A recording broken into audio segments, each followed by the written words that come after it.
Hello বন্ধুরা, কেমন আছো? আশা করি সবাই ভালো আছো। আমি ভালো নেই, আমার পায়ের ব্যথাটা এখনও কমছে না। যাই হোক, তবু ভিডিওটা করছি। এ হচ্ছে তোমার ভাত, এই যে জাস্ট নামানো হয়েছে। এ হচ্ছে ডাল, মুগ ডাল। আজকে মুগ ডাল করা হয়েছে।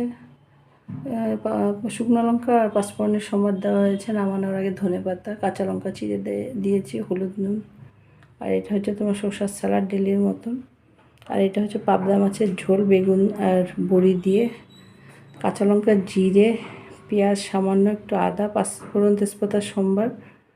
নামানোর আগে ধনেপাতা, মাছ, বেগুন আর সে বড়িটা আগে ভেজে তুলে নিয়েছিলাম। মশলাটা কষানোর পরে পাঁচফোড়ন, তেজপাতা সম্বার দিয়ে মশলাটা কষানোর পরে জল দেওয়ার পরে তারপর তোমার ফুটে ওঠার সময় তখন সব দিয়ে দিয়েছে মাছ, বেগুন আর ধনেপাতা, বড়ি।